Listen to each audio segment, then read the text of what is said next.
L'Éthiopie réaffirme son engagement à mettre en œuvre l'intégration à la déclaration d'Ankara.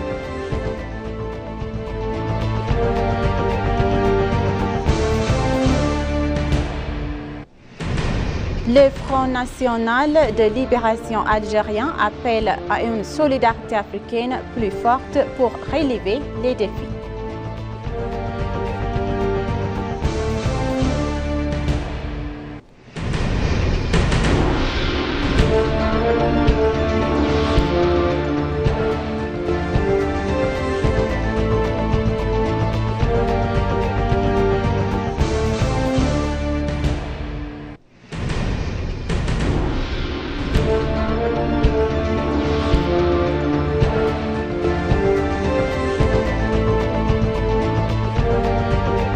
Bonjour chers téléspectateurs et bienvenue sur ABC, c'est notre journal d'aujourd'hui du 7 février 2025. Restez avec nous.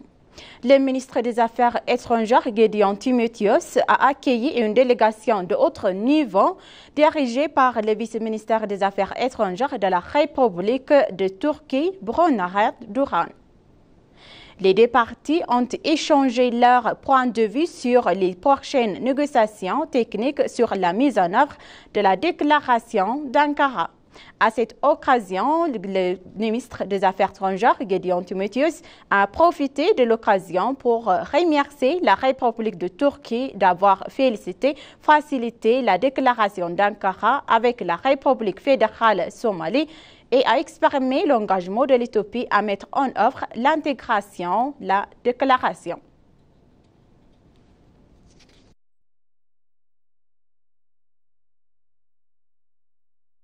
Le prochain sommet de l'Union africaine à Addis Ababa offre l'occasion d'élaborer les stratégies pour un avenir les prospères, notamment pour faire face aux obstacles tels que la science des armes et l'accélération du développement économique sur le continent, a fait remarquer le représentant permanent adjoint de l'Éthiopie auprès de l'Union africaine, l'ambassadeur Nabiyou Tedla. Le sommet se tiendra à Addis Ababa la semaine prochaine avec pour thème principal la justice pour l'Africaine et les personnes d'anciennes africaines grâce aux réparations. Le 38e sommet devrait aborder les justices historiques découlant du colonialisme et de l'esclavage de la parenté.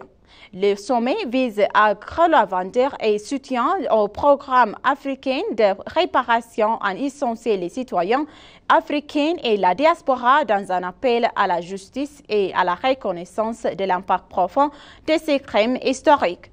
Les sommets devraient également discuter des moyens de relever les principaux défis, notamment les stratégies pour surmonter les obstacles à la réalisation des objectifs spécifiques, en particulier dans le domaine tel que faire les terres armes et accélérer le développement économique de l'Afrique.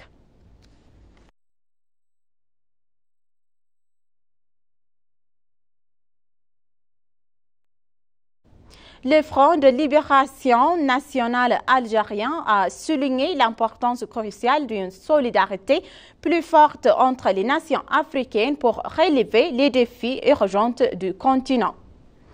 Abdel Fakhrim et Ben Barak, secrétaire général du Front et de la libération nationale algérien, a souligné la nécessité d'un front africain uni pour répondre aux problèmes multiformes auxquels le continent est confronté. Ben Barak a fait cette déclaration après sa visite dans le principal lieu d'intérêt d'Addis Ababa où il a assisté au deuxième congrès du Parti de la Prospérité.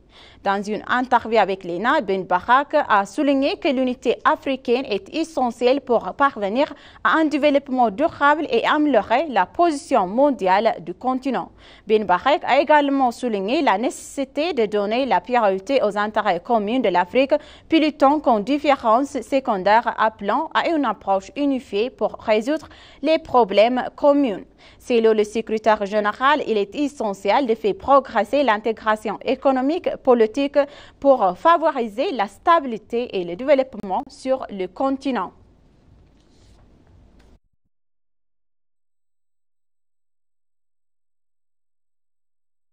La Russie souhaite renforcer l'organisation nationale avec la plus grande représentation de l'Afrique, sénateur Kalimov.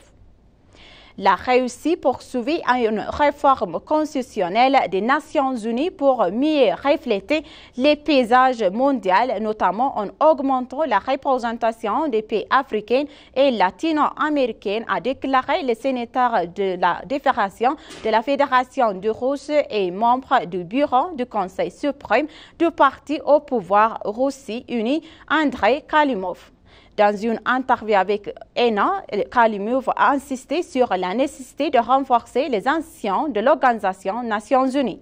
La réforme de l'Organisation des Nations Unies est une position partagée par certains pays africains, dont l'Éthiopie. La Russie cherche à réorganiser toutes les actions de l'Organisation nationale et sur la base de consensus de toutes les nations, a-t-il déclaré. Il s'oppose à un système où une majorité, une nation, détient une influence appropriée sur la majorité. Ces dernières années, les pays africains, dont l'Éthiopie, l'Union africaine, ont fait pression pour une réforme et plus grande représentation à l'Organisation des Nations Unies.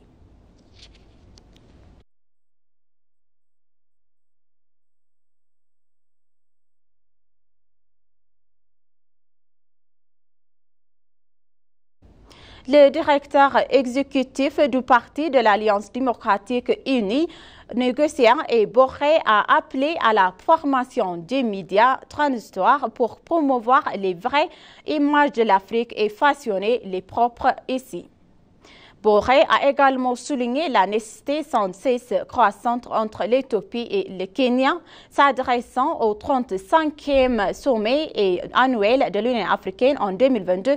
Le Premier ministre Abiy Ahmed a appelé à la création d'un média continental pour lutter contre les informations.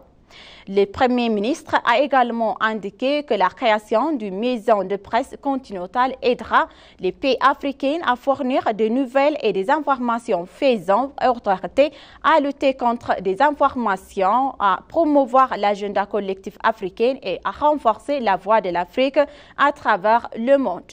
Il a également souligné la nécessité de soutenir une initiative médiatique orientée vers l'Afrique comme Plus en Africa et médias pan-africains avec une alternative numérique. S'exprimant sur les relations bilatérales entre l'Éthiopie et le Kenya, le directeur exécutif a noté que les deux pays ont depuis longtemps à l'avenir grande de la promotion de pan-africaine et de l'unité à travers l'Afrique. Les deux pays sont force de favoriser la paix et la coopération, le développement partagé en Afrique, a-t-il expliqué. La carte de l'identité nationale partageait les droits des citoyens, l'intérêt de l'Éthiopie, coordinatrice adjointe du programme. La carte d'identité nationale partageait des droits éthiopiens des citoyens éthiopiens et de préserver l'intérêt économique, politique et social du pays, a déclaré Raël Itbarik, coordinatrice adjointe du programme de carte d'identité nationale. Le forum de discussion Faïda pour l'Éthiopie, organisé par l'agence de presse éthiopienne en collaboration avec le programme de carte d'identité nationale, se déroule à l'ENA à Addis Ababa. En Éthiopie, l'identification numérique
La Bourse éthiopienne des valeurs mobilières a annoncé qu'elle fournissait une dernière étape pour enregistrer 5 sociétés géantes au cours des 6 prochains mois. Le Premier ministre Abiy Ahmed a officiellement lancé la Bourse éthiopienne des valeurs mobilières au début de cette année, la première bourse du pays. Dans une interview exclusive avec Lena, le PDG de la Bourse éthiopienne des valeurs mobilières, Tlan Kassaoun Ekis est déjà devenu opérationnel grâce à son infrastructure et son cadre juridique requis. Le PDG a également dévoilé le projet d'encorporer jusqu'à 50 entreprises au cours des 5 dernières prochaines. L'EX devrait offrir de nouvelles perspectives aux entreprises et aux investisseurs en stimulant le développement économique et en favorisant l'inclusion financière à travers l'Éthiopie. À cet égard, Tlan Kassaoun a souligné que les investisseurs locaux et étrangers ont expliqué leur intérêt à s'engager sur le marché, en particulier dans les produits financiers attractifs tels que les infrastructures, les instruments du marché mondial et interbancaires et les obligations d'État. Il a également souligné que X établit des partenaires avec les marchés financiers de Casablanca, Nairobi et d'autres associations des marchés financiers d'Afrique et d'Afrique de l'Est. Ces partenaires devraient améliorer considérablement les activités opérationnelles, a-t-il déclaré.